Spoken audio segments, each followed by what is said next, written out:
Bismillahirrahmanirrahim. Assalamualaikum warahmatullahi wabarakatuh. Raditu billahi robba wa bil islami dina wa bil muhammadin nabiyya wa rasulah. Rabbi zidni ilman warzuqni fahman, amma ba'du.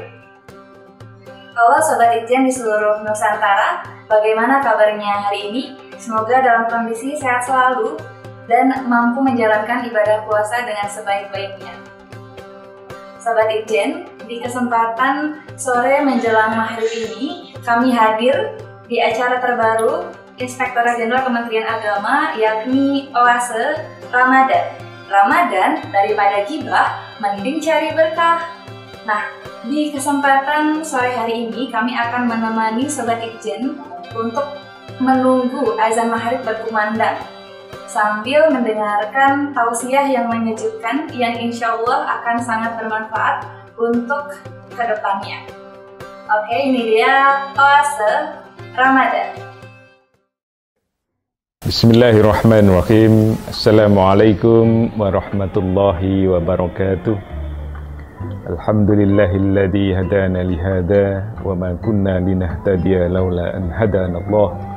Asyhadu an la ilaha illallah wa asyhadu anna Muhammadan abduhu wa rasuluh. La nabiyya wa la rasula ba'dah.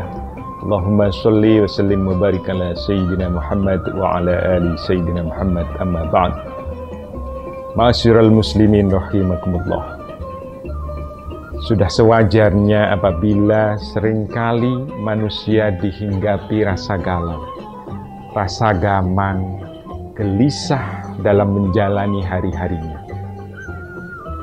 Zikir menjadi salah satu pilihan untuk bisa mengurangi kegalauan, bisa menghilangkan kegamangan, dan menghadirkan ketenangan dalam hati dan ketentraman dalam jiwa kita. Ini sangat jelas dalam firman Allah dalam surat Ar-Ra'd ayat 28. Alladzina amanu wa tatma'innu qulubuhum bidzikrillah. Ala bidzikrillahi tatma'innul qulub.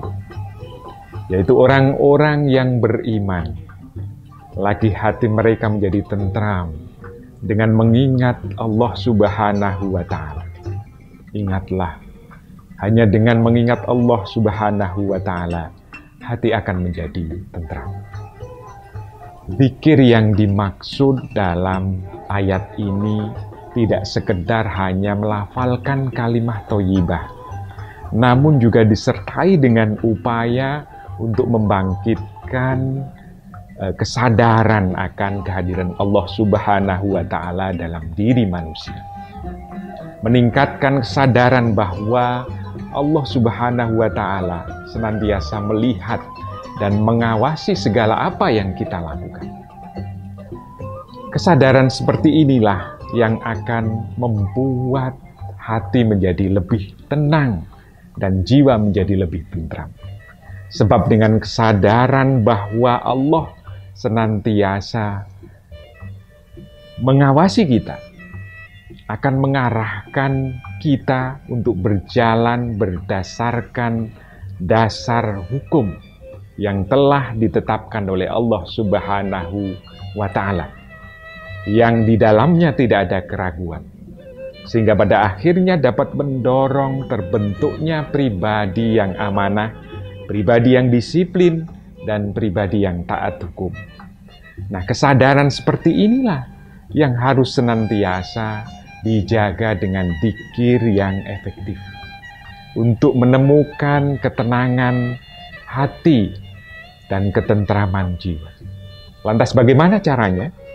Imam Al-Ghazali sudah membuat satu petunjuk tentang bagaimana kita melakukan sebuah dzikir yang efektif.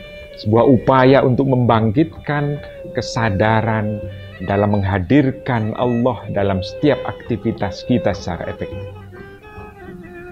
Ibarat seorang musafir yang sedang berjalan, kemudian diikuti oleh seekor anjing. Anjing ini ingin mengganggu sang musafir. Serentak sang musafir menghardiknya.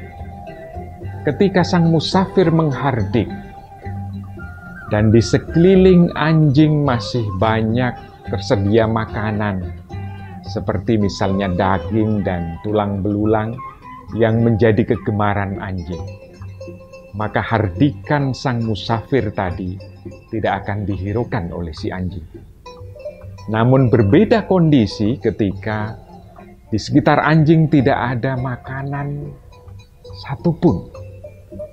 Si anjing ketika dihardik oleh musafir tentu akan dengan segera meninggalkan si musafir dan tidak mengganggunya lagi.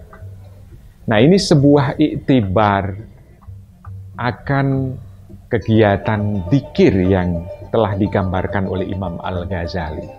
Sungguhnya dzikir ini adalah upaya untuk mengusir setan dan pengaruh-pengaruh jahatnya. Nah, ketika di hati kita ini masih banyak makanan-makanan yang digemari setan, yang disukai oleh setan, maka setan tidak akan berkeming dalam hati kita. Dia akan tetap menancapkan pengaruh jahatnya di dalam hati kita. Nah, oleh karenanya Imam Al-Ghazali menyarankan atau membuahkan sebuah pemikiran akan metode dzikir yang efektif, yakni terlebih dahulu kita bersihkan hati kita dari penyakit-penyakit hati yang merupakan makanan kegemaran setan. Apabila kita mampu membersihkan hati kita dari segala penyakit hati yang menjadi makanan kegemaran setan, maka kita berzikir, pengaruh-pengaruh jahat setan akan segala sirna, dan upaya untuk membangkitkan kesadaran akan kehadiran Allah dalam hati kita akan juga membantu untuk menanggalkan pengaruh-pengaruh jahat setan tadi. Nah, di bulan Ramadan ini, bulan yang penuh berkah, bulan yang suci, kita dianjurkan untuk banyak-banyak berzikir. Kita dianjurkan untuk banyak beriktikaf, apalagi di 10 hari terakhir nanti. Kita perlu manfaatkan momen tersebut untuk senantiasa memperbanyak zikir kepada Allah, membangkitkan kesadaran akan kehadirannya pada diri kita, sehingga kita bisa lebih bisa mengontrol diri, karena sungguhnya kita senantiasa diawasi, dipantau, dan gerak-gerik dan perbuatan kita selalu dilihat oleh Allah Subhanahu wa Ta'ala. Mudah-mudahan kita senantiasa diberikan kekuatan, diberikan hidayah oleh Allah Subhanahu wa Ta'ala, diberikan keistiqomahan untuk senantiasa mengingatnya, berzikir kepadanya, dengan terlebih dahulu membersihkan hati kita dari segala penyakit hati. Dan dengan begitu kita akan mampu meraih ketenangan hati dan ketentraman jiwa. Semoga kita termasuk orang-orang yang diberikan ketentraman hati dan ketenangan jiwa.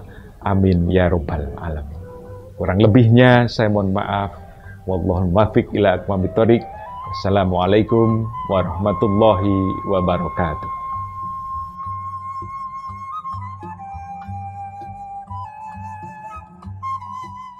Demikian Oasa Ramadan episode hari ini. Sampai bertemu di Oasa Ramadan episode hari berikutnya. Setitik embun di pagi hari, jatuh di atas gunung Melati. Inilah waktunya perbaiki diri di bulan Ramadan yang suci ini. Terima kasih, Sobat Ikhtian seluruh Nusantara. Wassalamualaikum warahmatullahi wabarakatuh.